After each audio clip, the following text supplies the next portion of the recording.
বর্তমান সময়ে যে কোনো হোটেলে খেতে গেলে এক প্লেট ভাতের দাম নেয় 20 থেকে 30 টাকা। সেখানে দুপুরে 30 টাকায় ভরপুর খাওয়াচ্ছেন জাহাঙ্গীর ভাই।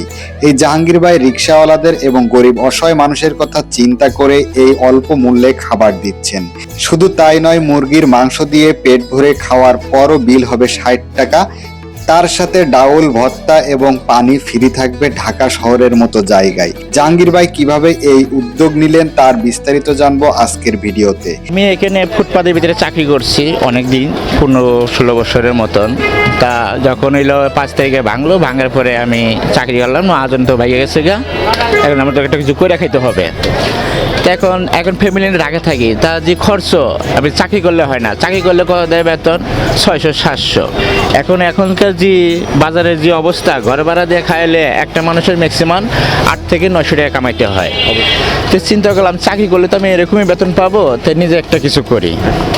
তো এখানে আসে দোকান দিলাম। দোকান দেওয়ার পরে এখন দিয়ে কোনো লাইন খরচ দিতে না, কোনো চাঁদা বাদা নাই, কিছু নাই, ঠিক আছে। এখন আরও আমার 2টা ভাই আছে, তাকেও লগে নিলাম, নিয়ে করলাম যে আমরা এখানে একটা কিছু করে খাই। তারপরে এখন দেখলাম যে ভালো ভালো দোকানে 15 টাকা প্লেট ভাত, এখানে যদি 10 টাকা ভাত হয় বা 1 প্লেটের আলু ভর্তা পাতলা ডাল 20 টাকা হয়, 30 টাকা হলে একটা মানুষের নাস্তা হয়ে যায় সকালবেলা। 30 টাকা 40 টাকা। তার পাশে আবার ডিম খিচুড়ি দিলাম 50 টাকা, মুরগি খিচুড়ি আছে 60 টাকা, আর ভর্তা শুধু ভর্তা দিয়ে 3-4 পদের ভর্তা দিয়ে খিচুড়ি খাবেন তাও 30 টাকা, শুধুমাত্র 30 টাকা। হ্যাঁ, শুধু 30 টাকা খিচুড়ি।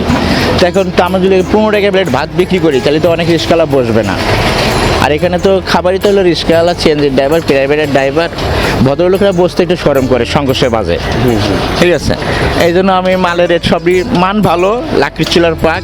নিজে চাকরি করলে বেতনটা পাইতাম, ওই বেতনটাই আমি নেই, ওই বেতনটা পাই। আর আমার যে শ্রম দেই, ওই শ্রমের টাকাটা পাইলে আমার চলে, এই জন্য আমি ওই দিয়ে ছাড় দিয়ে দিচ্ছি। আমার এখানে সকালবেলায় যে বিসমিল্লাহ করে শুরু হয় সকাল থেকে। আলু ভর্তা, কলা ভর্তা, বেগুন ভর্তা, কালিজিরা ভর্তা, শুটকি ভর্তা, খিচুড়ি, সাদা ভাত, পাতলা ডাল, ভুনা ডাল। তারপরে আস্তে আস্তে নামে মুরগি, করলা ভাজি, কাসকি মাছ, রুই মাছ। বাজারে তো মাছ, মুরগির চেয়ে এখন মাছের দামটা বেশি, কিন্তু আমি মুরগিটা যে রেটে খাওয়াইতেছি 60 টাকা, মাছ ওই 60 টাকায় খাওয়াইতেছি। পাতলা ডাল দিয়ে আলু ভর্তা দিয়ে 2 প্লেট ভাত খেলে পারে 30-40 টাকা বিল হয়।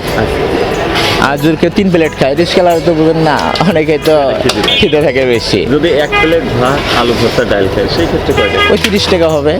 ভর্তা 20 টাকা। এখন 2 পদের ভর্তা খেলেও 20 টাকা, 3 পদের খেলেও 20 টাকা, 1 পদ খেলেও 20 টাকা, মানে 20 টাকার নিচে কিছু নাই। তার কারণ ভর্তা নেয়, আমি 20 টাকা বেশি, ভর্তাটা 20 টাকা বেশি কেন? ভাতের দামটা আমার কম। কারণ 2টা পরোটা খেতে গেলে, একটা ডাল ভাজি খেতে গেলে 40 টাকা লাগে। তো এখানে যদি আলু ভর্তা ডাল দিয়ে ভাত খায় 2 প্লেট, পেটটা যদি ভরে 40 টাকা দিবে না। এখানে পরিবার নালির পার, জামতলা, বটের তলায় যে বটের তল, এই জাম গাছ, অফিসার্স কোয়ার্টারের পাশে।